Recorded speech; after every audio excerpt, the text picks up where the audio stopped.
Righto, welcome everyone. We are now broadcasting live, coming to you straight from these studios here at Dubbo. Waiting for, starting to get some attendees roll in now, which is good to see.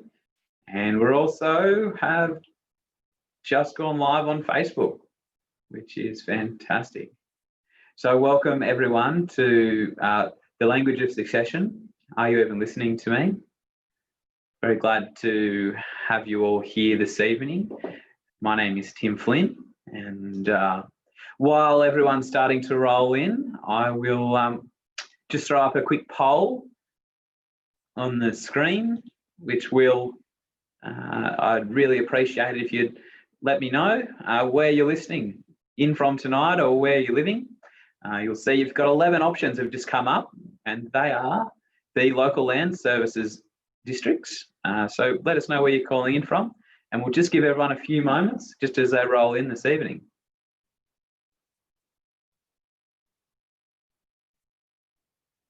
Good to see a few rolling in. If you'd like to let us know specifically where you're calling from, feel free to put something in the chat. You can do it in down on the bottom toolbar. You should have an option that says chat, and you'll be able to send something through to everyone or just us.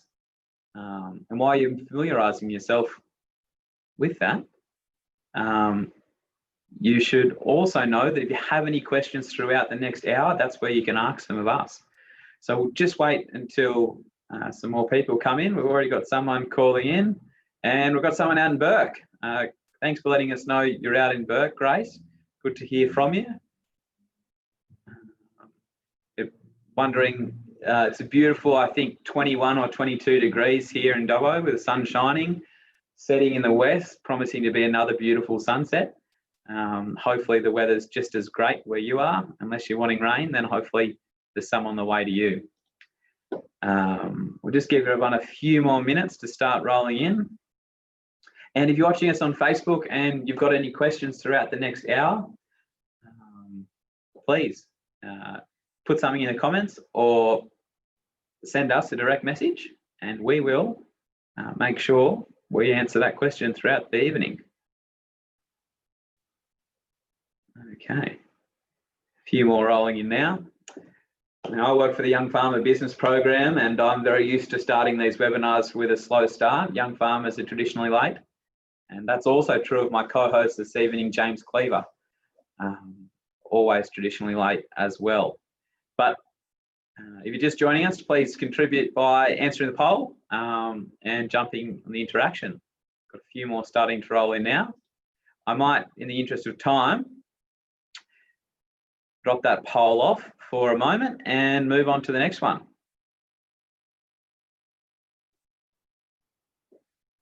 So I'd like to know, what age group are you? Are you 18 to 25? Are you 26 to 30? Are you 31 to 40? Are you 41 to 50? You're 51 to, or are you 60 plus?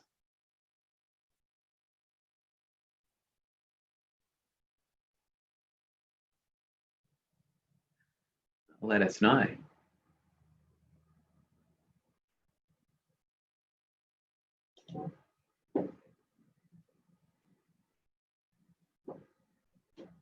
Fantastic. Now, if you're joining us on Facebook, I'm not sure if you're not able to join into the all the fun on the Zoom polls, but just sit tight for a few moments, and we will, no doubt, give you all the great content we're promising to deliver this evening. So we'll pull up that one for a moment, and we'll share the results. There's a few more people in here that haven't chosen to fill out the voting form yet, so please jump on board. All this data is really important to us as a government body. We love data, so please participate, and you'll have your chance to really give us some more valuable data and feedback later on this evening when you have the chance to anonymously contribute to some feedback to let us know how you found tonight. So that's all good. We'll just go to one more poll for just the moment, which is in the Christmas spirit of this evening, in the Australian version of the song Jingle Bells, what mode of transport replaces Santa's sleigh? Is it A, the Toyota Land Cruiser, B, a rusty Holden Ute, C, the unbreakable Hilux, or D, Holden Monaro? And it looks as if I'm not fooling anyone on this one, with 100% of everyone saying that it is, of course, the rusty Holden Ute. So obviously not fooling anyone with that this evening. Just got a wink from the producers, so to speak, and they're telling me I have in fact got a little bit more time to run one more poll. I do like running polls. I consider myself a little bit of a game show host. I feel good when I'm doing this.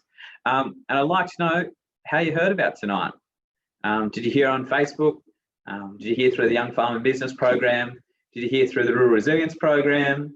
Did a friend tell you? Did the carrier pigeon drop a note on your front veranda? Did it blow in one of the recent thunderstorms? Let us know.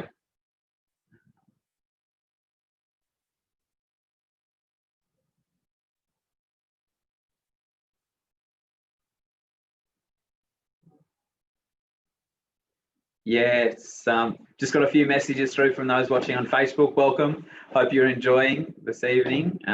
Unfortunately, you won't be able to participate in the polling results, so sorry about that. And tonight, as you can see, Facebook was the biggest winner. Some small percentage heard on the Young Farmer Business Program, and a few heard through the Rural Resilience Program, which is great to see. So we might stop those polls just for the moment. And tonight, guys, if you have any questions throughout, just stick them in the chat, or if you're watching us on Facebook, drop it in the comments or send us a DM. We're going to go through till about 8 o'clock. We've got lots of exciting stuff to talk to you about. And then at the end, we'll have some time for questions and hopefully answer all your queries that you've asked throughout the journey.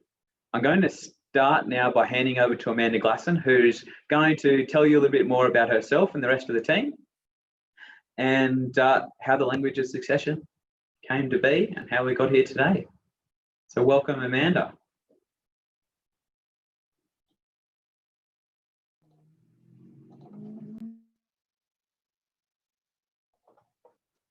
Thanks, Tim.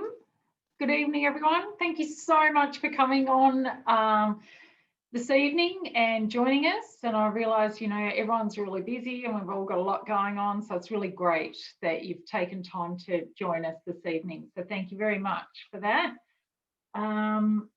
Just really quickly, I'm just going to introduce myself. My name's Amanda Glasson. I'm a Coonamble girl, born and bred up there in Coonamble. I've been working with the department since 2018. My background, I was raised on a farm.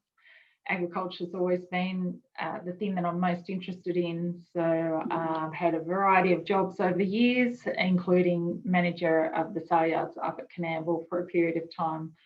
So DPI and the Rural Resilience Program, which is the team I work in, is a really good fit for me. So in a nutshell, that's me. You also just were hearing from Tim Flynn. Some of you probably know him from the Young Farmer Business Program. He is a lawyer by trade.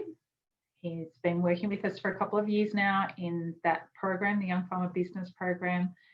He's a Mudgee boy and has just bought back into the family farm. So he's going to be doing some farming as well as working with the department. So that's really great. Also in our team this evening is James Cleaver. Hey, James. Good evening, Amanda. James is a Ningan boy, so we're all nicely spread out. We all come from a farming background, us does James, and James also is a lawyer, so we're quite lawyered up this evening. So that's all very exciting. James has been with the program since 2018 with the Rural Resilience team. So you've sort of got we've got 2 Rural Resilience team members and our Young Farmer Business Program. We've been working together on this project along with our mentor, Allan Parker. So we feel like we have been so lucky to have worked with Allan to develop this program. Allan, for those that don't know, is an OAM. He's a behavioural scientist. He has amazing negotiation skills and is a specialist in the field. And he's an organisational change facilitator, has worked right around Australia with a variety, Australia is the world, of course, the world, delivering programs and facilitating. So we really feel like we have hit the jackpot to be able to work with him for the past couple of months to develop this program. Because Allan couldn't join us this evening, he has done a short video that he wanted to, so as everyone could see who he was and meet him. So I'll do that now.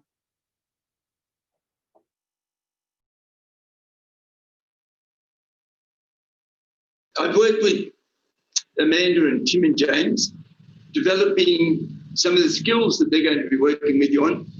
And behind all that is, as well as a behavioural scientist, I'm a brain scientist. And I'd like to talk to you about how they're going to work with you with listening. And while they're working with you with listening, and if you do the things that they suggest, you'll actually automatically have an improvement in 2 out of 3 types of memory that you and I can use and do use. The first one is the one we use most of the time, and it's not very reliable. And that's called episodic memory. It's me telling you about what happened over Christmas lunch last year. And what I actually tell you is what I saw and what I heard and what I felt. Or more correctly, what I remember from then and what I picked up and interpreted as important for me. And I mostly would only talk about my view. And I'll leave out big chunks of information. And I get emotional while I'm telling it, which means I'm more likely to tell you about how I felt than what was actually accurately said.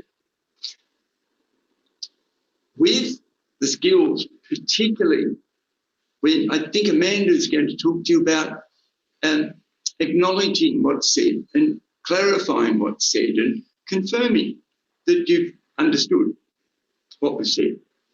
And that triggers 2 types of memory in the brain. One of them is called semantic memory. So when I inquire about something and understand it better and get meaning, that stimulates my semantic memory. So asking questions and exploring so that you understand the words stimulates that part of the brain.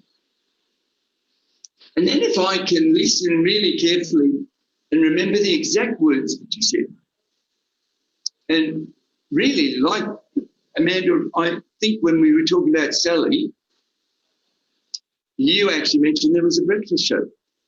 Is that correct? It is. I used to say breakfast. Yeah. Now, the minute I use your words and clarify and confirm it, the declarative memory goes, let's make an important summary of that one. And you'll notice that both of them are short. One's asking questions and confirming, and the other one's repeating the exact words somebody said and checking that you've got it accurately. You've just got to be careful of the impact that James and Tim and Amanda are going to have on you, because you'll hear particularly about acknowledging and clarifying, confirming, and it will have such an impact on those 2 parts of your memory. You could, while you sleep tonight, develop new neurons and wake up tomorrow morning with a new memory. text practice. Declarative and semantic memory increases your chance of being dementia-free later not. Enjoy the time with them. You're in good hands. Take care. Allan Parker.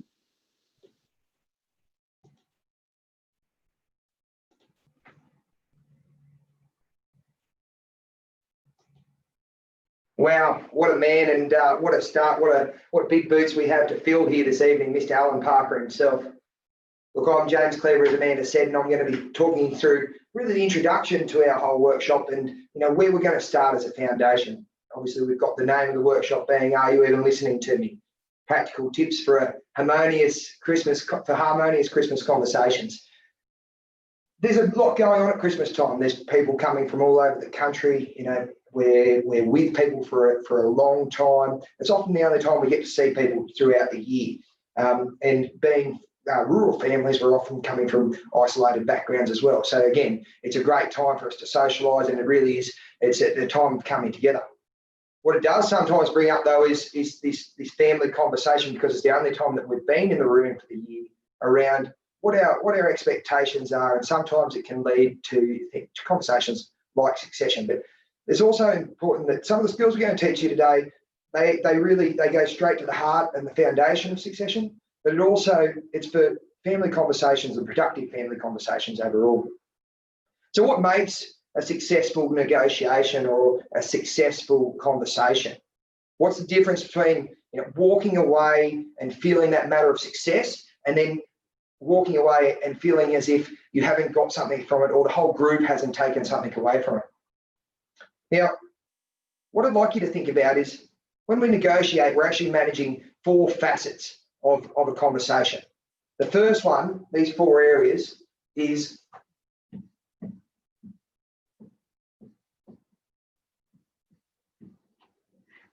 content. Now, when we're talking content, we're talking about the what. What are we talking about in that conversation at hand? So, we're talking about issues, the challenges, the problems, the matter at hand, the claims, the outcomes, and this all comes under content. It's a lot of it's usually the core of our conversation. With the work that we've done with Allan Parker, he's, as you've heard, he's an expert in his trade. He actually spent over 20 years studying this subject, and in doing so, he found that we actually spend, as human beings, in conversations and in court cases, in arguments and everything else, in negotiations, we spend 60% of our time working on, 70% of our time looking at the content. So again, those issues, those challenges, those problems, the matters at hand. Now, what happens is we're quite comfortable as human beings sitting in that space, because in a lot of cases, we get to put our own point of view forward. We get to push our own case, and we're often self-indulgent, and we really want to make sure that our case gets across. Now, what happens when we do that, though, is we get our point of views. I have a point of view, and Dad then has a point of view as well. And when we have these point of views, there's a number of them, it starts a tug of war. It really is this thing where we're all pulling at the same thing, trying to get our view across. And I want you to imagine that for a second, all our different views, and we're pulling it apart. Now, when we do that, I want you to think for a second, what happens? Does anyone win? In most cases, there's compromise. In other cases, power, like a judge or an adjudicator, Dad coming in over the top, has to solve the argument to make sure that there is some sort of actual result. But it's not the way we actually want to lead. With our work with Allan Parker, we have really tried to make sure that we have a maximisation approach, that we're all working on an integrated way, on all going in the same direction, looking at everyone's needs together and looking at options to address those needs. So what we need to do is, as a group, turn away a little bit from this content and look at the 2 other facets of having a conversation. And I'll put them together for you. The next one that is really, really important for you to start on is process. And I'll just it's a little smaller circle than content, okay? And that's where we're at this moment in time. When we're talking about process, I want you to think about the Christmas table as a place for having a chat about succession, okay? Is it the ideal situation, the actual place at that point in time? You know, if we're going to be talking about succession, and my answer there would be, in my personal situation, it would be no. I like a few Crown Lagers, as everyone does around the Christmas table. By that stage, the family's been around for a few days. The situation is, the process is that it's not a great time for me, and it would be a jump on me, and I'd feel a little bit threatened if that was to come into my conversation in that point in time. So it's something to think about, you know, around having that harmonious chat. Breaking process down a little bit further, there's some more questions there around, you know, who is invited into the conversation around succession? Who gets to have a say? Is it only people from within the family? Is it only blood relatives? Or is it people that have married into the family? And these are questions that there is no real answer to unless it's for your own family, and it's something it's something you as a family need to decide. And it's really important that we set this process down pat and we put the ground rules in place. It's also around making sure that we have everyone invited, that everyone is able to turn up.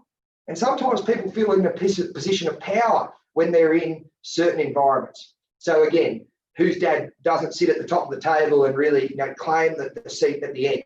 We've seen that millions of times, and there's often a right to veto because they're the ones that hold the land, and in this case, therefore the power, and sometimes have that right. You know, so it is really about thinking about what that process is in relation to the content, and how we can sometimes we can work that round and manage that to make sure that we stimulate good conversation. I've often found in a bit of our supporting background that we have that instead of sitting face to face with an individual, you have the most productive conversations when you sit alongside someone. And an old lady said to me one day, and it was a real insight. She said, if I ever want to say something difficult to my husband, and they've been married for over 30 years, then I do it while we're sitting alongside each other in the Hilux, because we don't have to sit face to face, and we're in a different mode, and we're away from that adversarial style. So that really is important. Please, if you can, think about your process. The next thing I want you to think about in the whole thing is our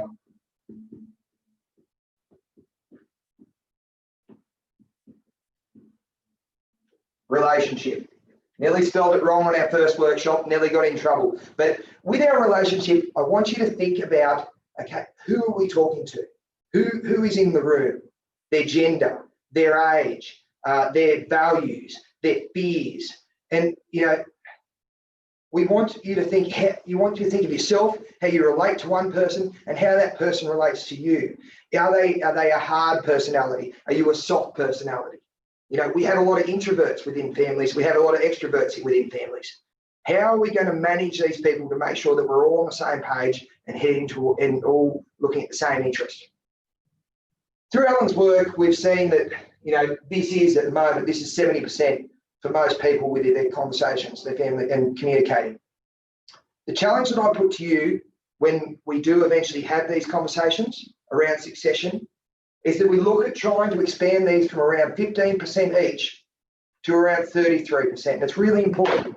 If we can get this to 33%, and this to 33%, and this one to 33%, what we get to is our final facet of conversations, and we find that we can start to identify the needs.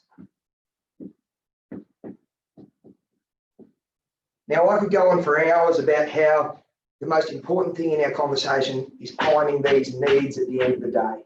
And it is so, so important to address unmet needs with a number of options. If we set these foundations here by being aware about what we're doing within our conversations and take the focus away a little bit from the content and focus on the process and relationship, we'll go a long way towards having really productive family conversations. Good luck out there, guys. It's a difficult thing to do. Awareness takes you a long, long way. Try to position yourself the best you can and put yourself in the best situation by being aware. Beauty. Thanks very much, James. Thank you, Tim. Good to hear from you. My key takeaway from that would have to be that content process relationship, when you break it down simply, is just what you're talking about, who you're talking about it with, and how you go about talking about it. And I think from that, with the Christmas theme overarching today, we really need to consider whether the process is right at the Christmas dinner table or after dinner, which inevitably is the only time we see our family throughout the year. And so it's potentially not the great time to be, leaning into, if you're a young bloke like me, leaning into your dad and going, "Oh, hey dad, when are we going to have that chat? I'm really keen to start taking over, really keen to start taking the next step. When are we going to have that chat?" So thanks so much for that, James. And I think now the next where we're going to pivot to now is to hand over to Amanda Glasson. And as Allan alluded to before in his little snippet that he sent to us, Amanda's going to talk to you a little bit about listening. And I would argue that given that what you're talking about is only 8% of actual communication, there's a lot more to consider when you're listening. And Amanda's going to talk to you about the things to think about when listening, and also how to respond to someone in a situation that might make them feel more heard than they might have otherwise felt. So I might hand over to Amanda if you're ready. Awesome. Thanks, Tim, for the great segue into this topic. I think, listening is such an important topic, and we really need to work on how we do that. So to be able to develop some precision listening skills, we need to consider how we listen to what's being said, and whether we listen to respond, or are we listening to hear and explore what's being spoken about. I'm going to suggest that in order for us to improve our communication, we need to listen to hear and explore what's truly being said there. Some of the skills that we need to consider for successful listening are around our facts, perceptions, and feelings. So I'm going to start this evening with the facts.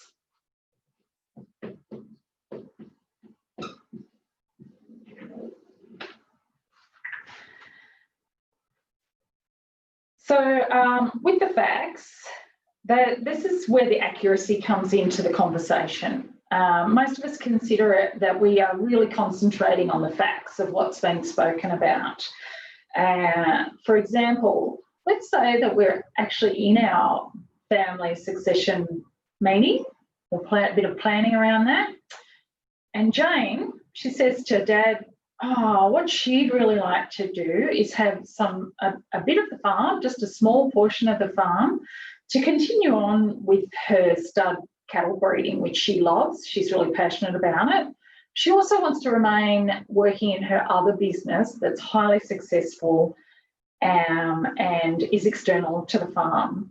I think that we can all agree that this all sounds quite reasonable, However, as you'll see with my second point, that this can become a bit clouded. So what the next point we talk about is our perceptions.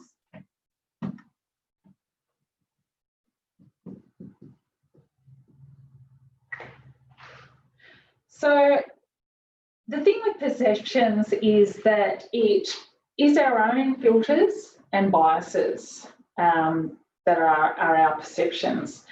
These include things like our age, our experiences in life, our gender, our knowledge of the subject, potentially, and our family background, even things like the time of day and our emotional state when certain subjects are raised.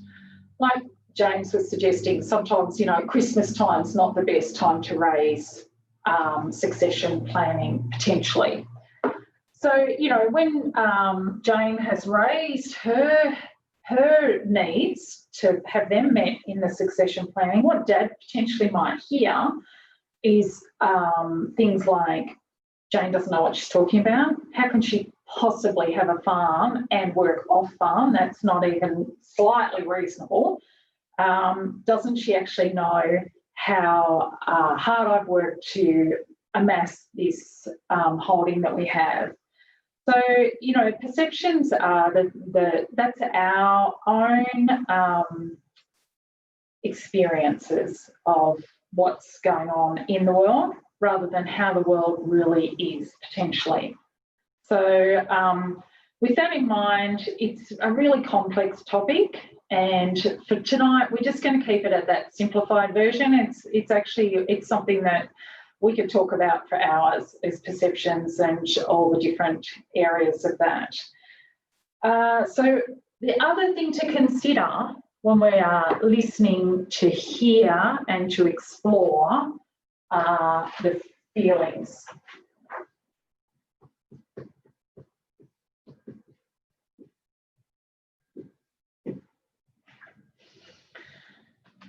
So feelings are the emotional responses that run through our bodies, you know, all the time over things. Some of them are really small and are things like that to have very little impact on us.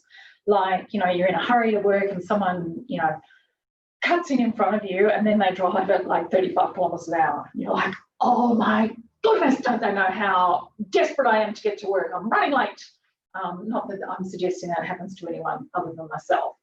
But that clearly doesn't impact me in a major way throughout the day. Like, it makes me a little bit cross and I have a bit of an emotional reaction at that time, but it's not a major thing. So the other emotional way we can react is to big things in our life that create issues that we hold on to, and they affect everything that we think about and that we do.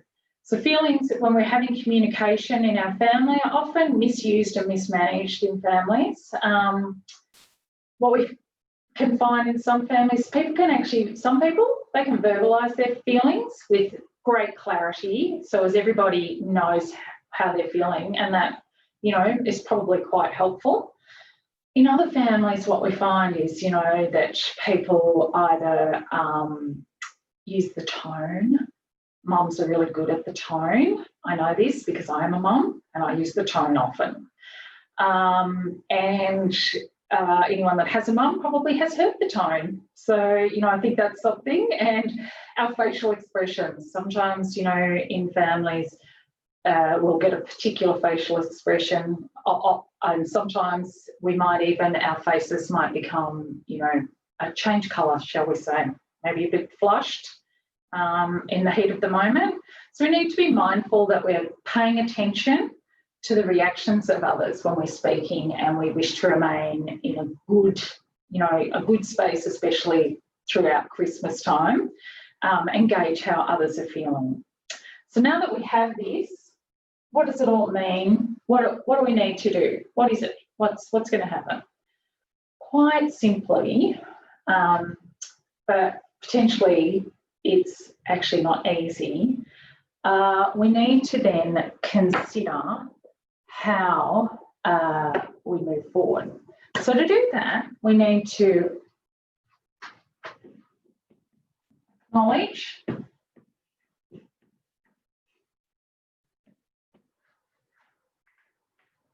So with that, we need to acknowledge the facts. So to do that, we might do things like, in a complex situation, we might repeat back what people are saying, or actually take some notes, write it down, so as that we can establish the facts really clearly. In a less complex situation, we can just acknowledge what people are saying with a few gestures and a bit of, yeah, I can see how that is, sort of stuff. With regards to people's feelings, we also need to do some acknowledgement of how people are feeling. You know, we need to really pay attention to those facial expressions, what's being said, what's not being said, and things like that. And, you know, in our little example that we're playing with Jane, maybe, you know, she could have said, oh, Dad, I can see that what I have suggested is not what you're expecting. And then Dad should feel like, well, at least Jane's noticing that I'm not as pumped as she is with her idea. The next thing we need to do is we need to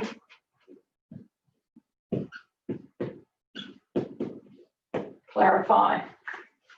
And this is best done with our perceptions. This is how we can clear all of these perceptions up.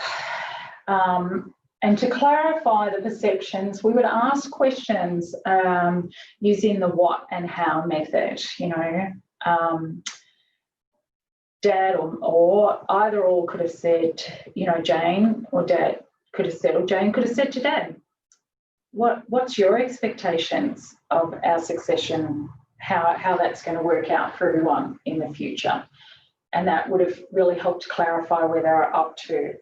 When we don't clarify, what we tend to see happen is that there are these perceptions, then, you know, everyone's perceptions creates hallucinations, speculations, some assumptions, the premature extrapolated conclusions around what's going to happen, the emotional reactions, some judgment and opinions. And this could all be avoided by simply clarifying what was said. You know, and when we do that, then we can go back. When we've done that acknowledgement and clarify, we can then confirm.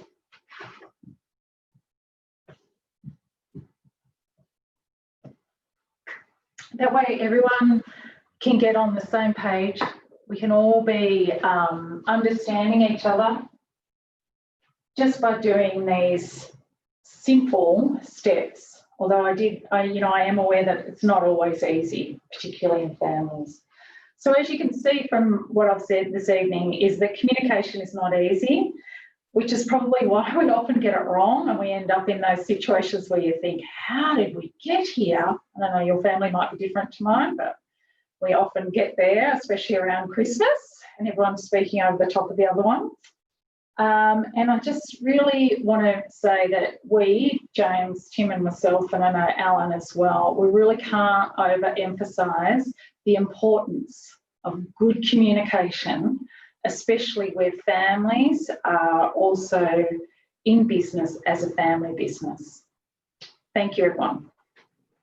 Wow, Amanda, thank you so much for that. And look, I liken it to really where, you know, you're panning for gold in the river in a way when you're having these conversations, and you're sifting through it by using that acknowledge, clarify, confirm to really find what the facts are through the feelings and through the perceptions. But it really is important that we acknowledge those feelings and perceptions and work our way through them with a bit of clarification and confirming. It really is from what we've done with Allan, and again, his work is so extensive. He's done it all across the world with the UN. He's done it with some huge corporations, including places like Apple. You know, it comes back to the basics every single time. You know, when you're having these conversations, it is so important to acknowledge, clarify, and then confirm. Guys, we're really getting to a point of the night where we've struck a lot of things, and we've talked about communication a lot and foundations for communication. And our workshop that we're going to be running out in the future is going to go a little bit more into depth on how we do those things and put a few more strategies in place. It really is a little bit of a taster for tonight. But what we'd like to do next is, you know, we're here to talk succession as well. And communication is a really, really important part of succession, but it does have its place in a bigger system of things. And it's really important that we do consider the whole map when we're talking about succession. So our next guest this evening is Tim Flynn, who has, as Amanda said earlier, a past life as a solicitor, and he's also with the Young Farmer Business Program. Tim's going to give us a little bit more context of where this all fits in the whole process of succession. So I'd like to welcome Tim in. And yeah, Tim, tell us, where does it all fit? Yeah, thanks very much, James. I think every time I listen to you and Amanda and Allan talk about communication, I pick something up every time. So it's good to be here this evening, and yeah, welcome to everyone else out there. I think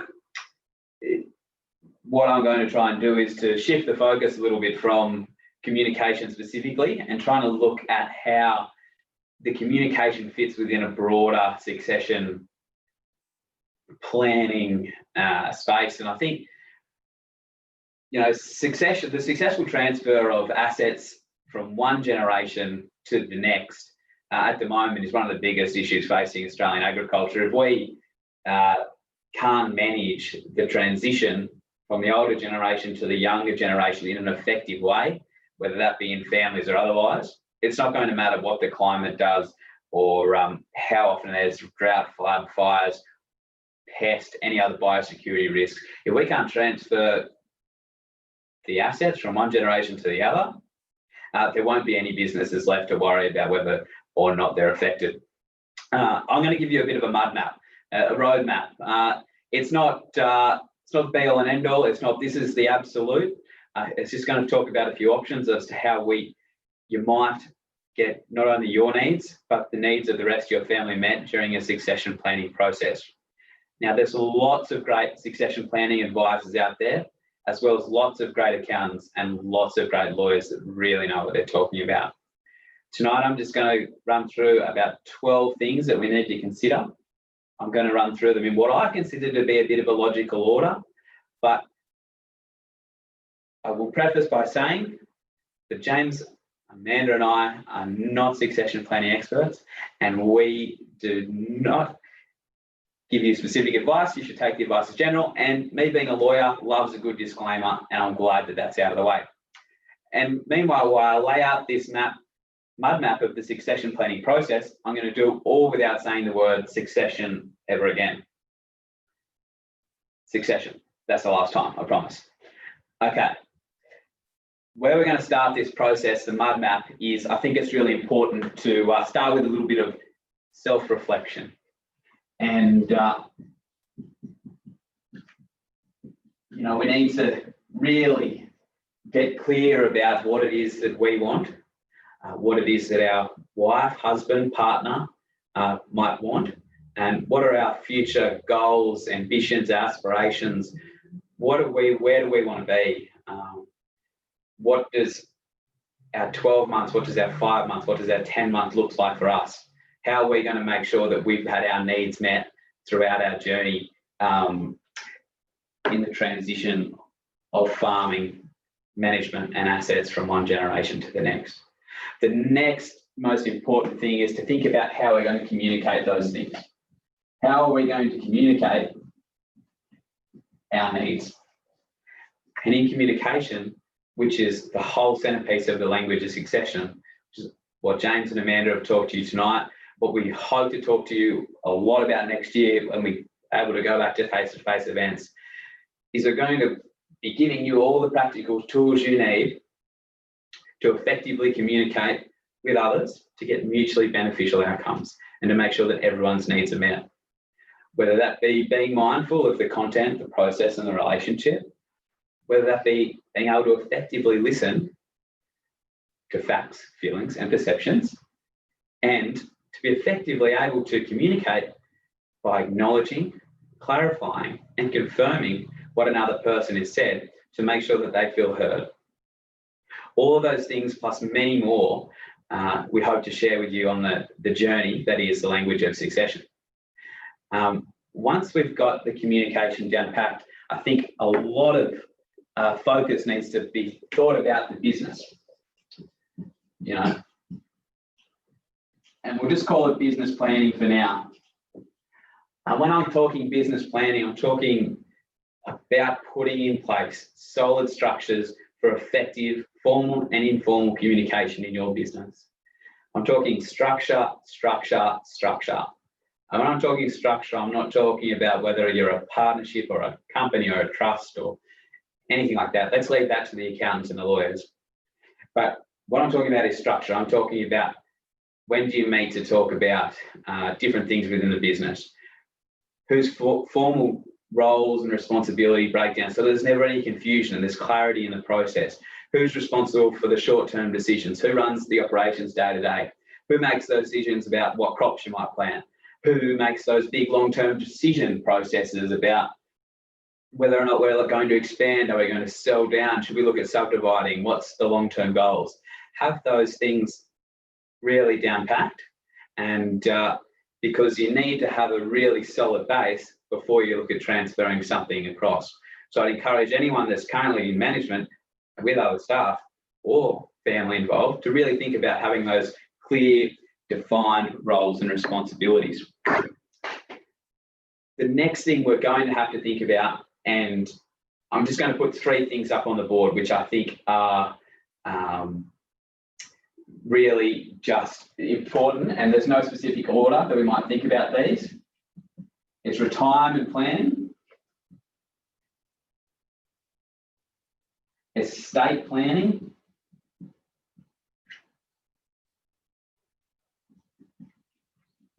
and when I said 3, I've changed my mind, I'm going to make it 4. The transition of management and the transition of assets. Now, what we've got to get, we've got to move a shift of away in our whole planning to transition process. We've got to move away from the thought about assets. Assets need to be pushed away, and we need to cover off on an awful lot of things before we deal with who gets the assets. We need to work out, it's really about meeting people's needs. We start that with retirement planning. Then we move into some estate planning. We look at the transition of management, and then finally we look at the transition of assets. Sometimes these 4 things happen. A plan is laid out for them all in one day.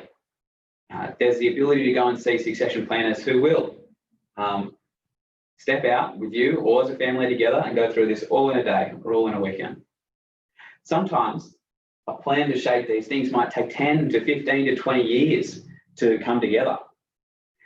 It might happen in a few weeks, it might happen in a few months, it might happen over decades. What's important to acknowledge is that every family is going to go very differently through those stages.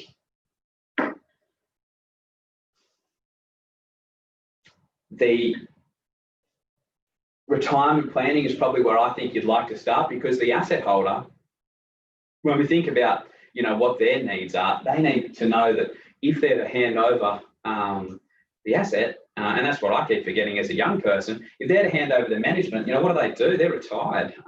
What's that look like for them? Have they got superannuation saved away? How's their retirement going to be funded? Then estate planning. Estate planning is really important, and this is probably the lawyer inside of me coming out, knowing that anything can happen to anyone at any time. Tragedy can strike. And when do people normally die? They die in the middle of a drought. They die when the overdraft's right on its limit. They die when the situations just purely aren't where we want them to be. And sometimes they die without an estate plan. And I'm not talking about dying with a will. A good will, a good estate plan is so much more than a will. And you should talk to your lawyer about this. But you need to consider a well-drafted will, some power of attorneys, an appointment of enduring guardian, and you might even need to leave a trust of some description, testamentary trust, to ensure that your assets are really going from where you want it to be to going to where you want them to go. Now, the next thing along the process is the transition of management. Now, this might happen incrementally. I know in my farming family, I've just bought into the family business. I'm starting to have a bit of a say in management decisions, but it will be a long time until we get to the stage of where I am the farm manager. And every family is different, and everyone's going to have different needs, but essentially the transition of management is all about trying to put the old head on new shoulders. And then finally, where we get to is the transition of assets. This might happen early, this might happen late. You should speak to your lawyers and accountants about the different benefits and tax benefits that might come along the way. There's lots of different things to consider there. We won't touch on it in the interest of time. We won't go into any more detail tonight. But the next thing you probably should consider is, once all this is sorted out, probably should do some more estate planning, just to make sure once all the assets are transferred, that your will is up to date. You should always update your will. Every time you have a life event, it should always be updated. The next thing that inevitably happens is that there's the death of the older generation. And the death of the older generation should really just be the end of the process. Let's hope. If all of the steps are done well, and if we communicate effectively through all these steps, we should theoretically be able to finish there. The only other step we need to consider is just the administration of estate, dividing up any assets that are left in accordance with the will. What is a really, really occurring theme, however, is that the process tragically doesn't stop here. There's one more step. And I'm going to write that last step in yellow. And I'm writing it in yellow because it's hard to see, because I don't want your family to be able to have to go through the process. I'd like for you to look closer at this and then to be the last time you ever have to see the word. And that is the dispute of a will. And why we want to avoid the dispute of the will is, firstly, because when we dispute a will, without fail, relationships break down. And you don't have to worry about us giving you tips about how to have harmonious Christmas conversations, because your family won't be there at Christmas time, because you will no longer have Christmas together, because your relationships are broke down in the dispute of a will. The language to succession, when we first started as a concept, what was really important to us was to make sure that we had family Christmases together ongoing. And that's what we wanted to give. We wanted to give to the audience and to give to farmers is skills and little practical tips to make sure that people can continue to have family Christmas together ongoing for years and years to come. The second thing you really want to avoid the dispute of a will is because we think of an estate like a pie. Think of it like, not a pie, think of it as a pizza. Think of it as a large pizza you might see on a board. And we all know, we've all been to the pizza shop and you see a large pizza, a medium pizza, a small pizza. If estate planning is done successfully, if the transition is done effectively, we're not going to see the size of the pizza shrink from fighting and dispute and squabbling over it. And the reason why the size of that pizza would shrink is because the Supreme Court made a ruling a while ago which says that if any dispute of a will, any action to dispute, is considered reasonable by the court, then all costs from all parties, all legal fees, all court costs, which do add up, can shrink the size of that pizza down and down and down. It doesn't make the party who challenged smaller or the party who loses smaller, it makes the whole pot smaller. So we want to avoid the situation for everyone. One last thing that I want to cover off on before we talk about succession, and it probably comes from my involvement with the Young Farmer Business Program, is we have to think about, as the older generation, what type of business are we handing over? And I would argue that the most important thing to consider before we even embark down the succession process is, are we making a process? Are we making a profit? Are we running an effective, sustainable business that is going to be attractive for the younger generation to take over? Or are the younger generation going to have to take over something that is essentially a life sentence to a life on the land without profit? This is just a very brief and very rough mud map of the process. There are a lot of great advisors out there. There are a lot of great lawyers out there and a lot of great accountants out there. They all tweak this process and they all have their own years of experience and expertise that go behind their processes. If you'd like tips of where to go or who to see, get in touch. We won't be able to recommend anyone specifically because we don't align with anyone because for the New South Wales DPI, but more than happy to point you in the right direction. Thank you very much. Now, guys, that's starting to wrap us up, hasn't it, James? Thank you, Tim. Yeah, and you've done a ripper job there, mate. Thank you very much. It really is for all of us. You outline a really what can be sometimes quite a difficult subject. You made it look quite simple, and I think that the big thing and the valid thing that you've said there is that there's help there. If we get the communication and those foundations in place early, then there's a number of people that can help us with the rest of the process, and we can bring them into our team. And at the end of the day, as you said, there's two things, and the reasons that we're doing it. The more selfish reason is really that wealth and profit and maintaining that pie to make sure that we've got it for the future.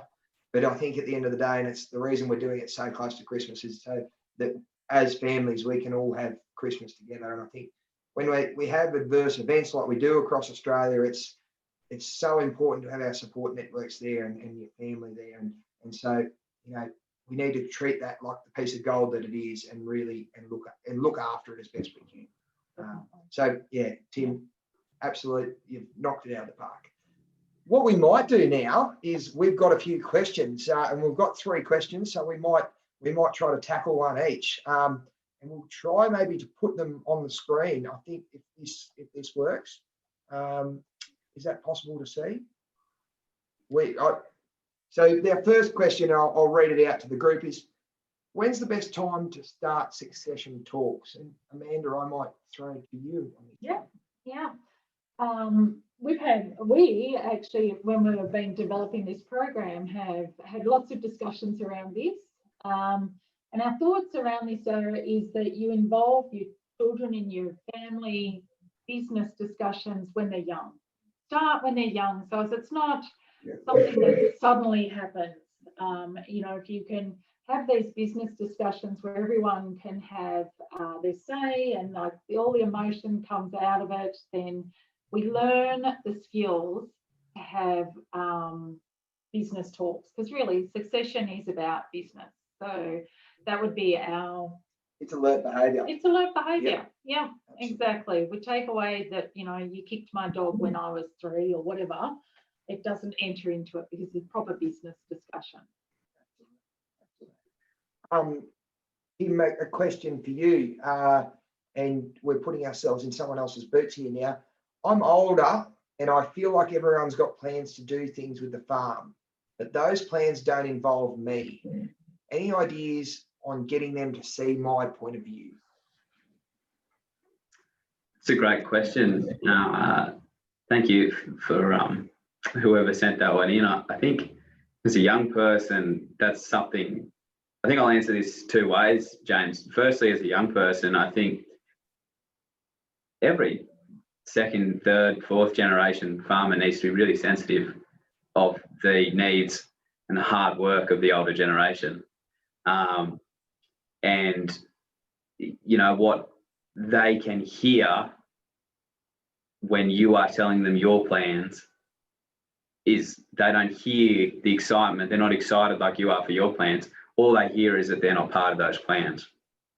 And as Amanda talked about before, as a young person, we've got to really be listening for those perceptions in those questions from the older generation. Then I think stepping back away from my personal situation, older generation farmers, especially my dad, just think that I know what he's thinking. You need to vocalize. You need to effectively, you need to get out the point. You need to, no one, young or old, male or female, can know what another person's thinking unless you tell them. And unless you tell them, and don't just tell them, don't just scream at them when you've finally had enough of listening. Be conscious of that facts, feelings and perceptions, and be really, really conscious of the process and your relationship with that person. Be sensitive of that. That's what I'd say in regards to that, James. A cracking question, and a great answer. yeah, unbelievable. Well done. It's a nice little segue probably into the next question as well. Is what happens if you're a bit of an introvert and you don't get that opportunity to talk? So you're not that vocal person that you know, gets that doesn't sometimes get spoken over a lot. This is a hard one for me because I can be a bit of an extrovert at times, and it's really important that we manage the room really carefully when we do this. And something Allan told us really early on is, you know, there's different personalities out there. We've got our introverts, we've got our extroverts, and everyone needs their opportunity to talk about their unmet needs and what they think is certain options. And just because you're the first to jump to an answer doesn't mean that answer is correct. Everyone really needs to be heard within the conversation. I think it takes us back right to the start of the workshop, actually, where we were looking at the content, process, and relationship. And as an introvert, it's really important that we do manage that process. You know, that if we're going to have a meeting, make sure it's not sprung on you. Make sure that there's an invitation, whether it's informal or formal, that you know when this meeting is going to be, that you're going to have that succession, so you can get some of you're ready to go before you get in there. And it's not ammunition. It's not, you know, you're not taking strings for your bow. It really is just make sure that you're positioned so you do know what the whole room wants and where you want to head as a group. The other thing is, you know, sometimes when we have these people within our group, it's important that we all take turns around the circle. And, you know, even being adults, we do need to work on our listening. So if you're an extrovert, work on giving other people a chance to talk. But also, if you're an introvert, we can put things in place where we give everyone an opportunity around the table to speak and to be heard. And as extroverts, we need to be quiet when that happens. So, you know, preparation and getting that process right, I think, is so important for those introverted people. Yeah. If you're quieter, it doesn't mean you're wrong. And again, we're looking for little gems and gold throughout the way, and everyone has something to offer.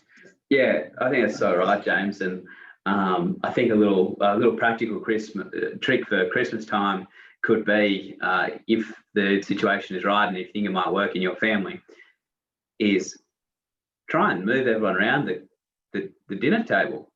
You know, sit people in different seats. That'll make the extroverts come out of their socks, and it might even knock the extroverts down a peg. Like, yeah, I think that's a real practical tip, is you just change the process, change, you know, where everyone sits, as long as it's respectful and it's not going to offend anyone, can really give those introverts an opportunity to come out. Is there any more questions that have come in, James? No, that's it. That's our questions done. So yeah, well done all around. Pats on the back for us for answering. I'll just have one last peep on Facebook to make sure there's no queries over there, and just give anyone in the audience here on Zoom a chance to throw it in the chat box. If you throw it in the chat box to just address to us as panelists, or you can tick to ask it anonymously. So there's really no silly questions. The only silly question is one that's not asked. So feel free to flick one through. I think the other thing is, you know, this webinar ends tonight, but our support really doesn't. We're here as the DPI with the Young Farm Business Program and the Rural Support, the Rural Resilience Program. So it really is, we're not going anywhere. It's important that you can contact us at any time. So if you have any queries on where to start, yeah, contact us, and we've got more coming. There's more webinars and workshops on the way. Yeah. Yeah, I think so. You know, this is hours and hours of content broken down into 15-minute sections. So really just a sneak peek of what's to come. So keep an eye out for language of succession and for events that might pop up in your circles. And Tim, before we go, we have a question. It's a shameless plug. Mr. Brett Fifield has asked, is there a Young Farmer Conference next year? Can you tell us anything? I believe there's one coming. There certainly is one coming. Yep. I don't know the exact date yet, but it's coming and I can't wait to see it. I'm working on a lot of things in the background, and when it's public, boy, are you going to be excited.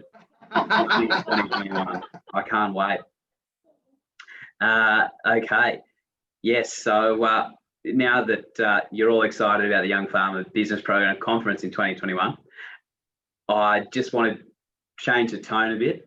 So I'll do that by shifting from one side to the other. And I want to talk about evaluation. Tonight, this is obviously very early stages in a pilot project, and what is really important to us as the New South Wales DPI, the Young Farmer Business Program and the Rural Resilience Program is the evaluation. We need to know that we're meeting the needs of our audience. And you might think, why is that important to you as audience members? And I'll tell you why it's important is that we work for the New South Wales DPI, which is part of the New South Wales Government. We have jobs because you pay taxes. So make sure that your taxes are being spent effectively and efficiently by giving us some honest feedback tonight. There's going to be a survey pop up as soon as you hit end on your webinar, and there's a few questions there. It shouldn't take you less than 2 minutes. But please be honest with us, because it is totally anonymous, totally confidential. So let us know what you think. Let us know if you're keen for us to come to your town and run some face-to-face events out there. We'd love to be out on the road. James and I are stuck here in Dubbo. Amanda's often stuck out at Canamble. We'd love to get all the way across the state, from Broken Hill to Bega, Balranald, Byron Bay. We're ready to come to wherever you are. So without further ado, look forward to seeing you soon. Thank you very much, guys. Thanks, everyone.